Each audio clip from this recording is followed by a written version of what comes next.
On July 28th and 29th, me and my cousin Rollercoaster Dude 80 visited the Thorpepark resort together for the first time. We stayed in the deluxe stealth cabins, which were something, but the rides themselves were obviously the key highlights of our visit. Before I start the video, I just wanted to make you guys aware that most of the kids' rides were avoided during our visit, because we were more focused on the likes of Hyperia, Stealth, Saw and all the other thrill rides. This isn't to say we didn't do any, but just not a lot.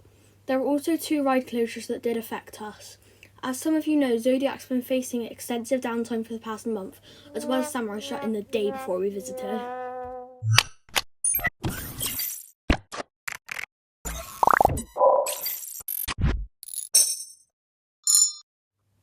My least favourite ride at Thorpepark was Rumba Rapids. Fun ride, but you don't get very wet. In second to last is Quantum. It gives good airtime, especially when you barely have the restraint on your lap.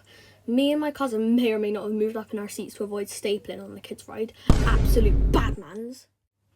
Next is Shopping Trolley number 2, after Rita, of course. Jokes aside, Colossus is undefendable and needs to be burned to the ground.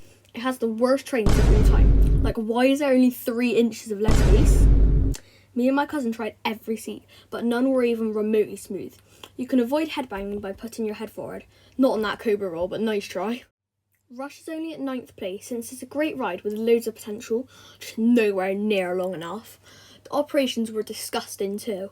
We used our hotel fast track on the 35-minute queue, and it took them an entire 10 minutes to load the next batch of riders. Like, why can't they extend the ride cycle too? It's almost as short as Stealth, I swear. Vortex is one of the best flat rides there, but people will do anything except sit down, I swear. Half the people took about 3 attempts to sit down, definitely not me, and one woman had to be physically lifted by this absolute hero because she couldn't get up. As the ride was about to start, they had to unlock our restraints because someone didn't fit.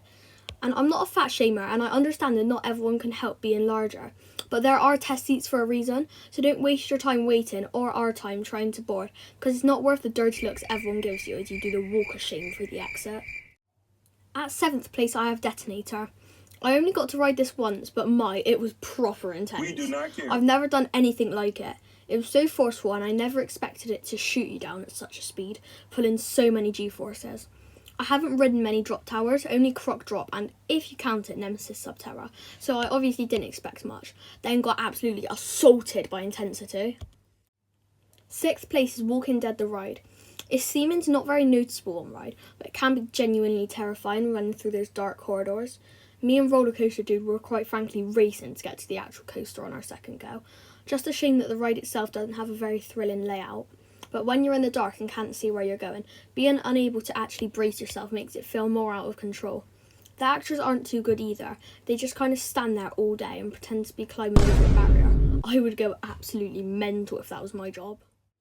Nemesis Inferno is hated on loads for being the worst Nemesis coaster, but I actually disagree, to an extent. Whilst the theming's obviously way better on Reborn, the ride experience itself is actually really intense. I don't know if I just can't remember Reborn too well, but I definitely don't remember as many forces as Inferno. Whilst Nemesis Reborn does have the cool near-miss moments and brilliant theming, Inferno's way more intense, especially in back row. The Swarm's the UK's best wing coaster, despite being absolutely forceless, except for that first drop. The positive G's are crazy. It has great theming and it's cool how isolated and unique the island is, creating loads of immersiveness, and it's probably one of the most photogenic coasters at Thorpepark. I only rode the left side because there's more near misses, so I can't really comment on the right, but there is a good amount of hang time at the top of the wing over drop. When we were queuing for Solar Ride, me and Rollercoaster Dude didn't really have high expectations, as everyone seems to think it's worse than Colossus, which is absolutely diabolical. But we were both shocked by how smooth the inside section was. It seemed brand new, and when we kept climbing the vertical lift hill, which was my cousin's first time on one, we were getting scared for our first ever beyond vertical drop. But we didn't know that it didn't have hold brakes, so we were so shocked to just be basically launched over the top straight into the drop. I basically blackmailed my other cousin into taking the outside seat for us because I'm not getting 2 concussions in one day. Even though I had my head forward for most of the ride, I could still feel the pothole at the bottom of the drop. The rest of the layout's super fun, especially the violent airtime hill and the drop after the non-existent mid-course brake run. Thorpe seriously needs to turn that on though, because the tiny dive loop is so intense, but the turn after is genuinely so rattly. I didn't find headbanging a problem at all though, so volunteered to sit in the wheel seat from then on. If you're going to ride Saw and end up with train 6, then first of all, you're cooked. And second, just ask to change trains, since it's like genuinely worse than Colossus, wherever you sit.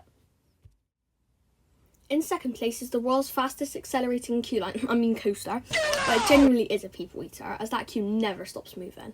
There isn't that much to say about Stealth, since there isn't really a lot of a layout, but it does have a very punchy launch, and when in front row, it gives really cool views of the park that rival Hyperia's in my opinion. There can be some good airtime going into that brake run, but I didn't experience much at all, not even in back row going over the top hat. It's definitely the better hydraulic launch coaster in the UK, even though the bar isn't set too high. Rita. Obviously, Fearless Valley's only attraction is in first because there really is nothing like it.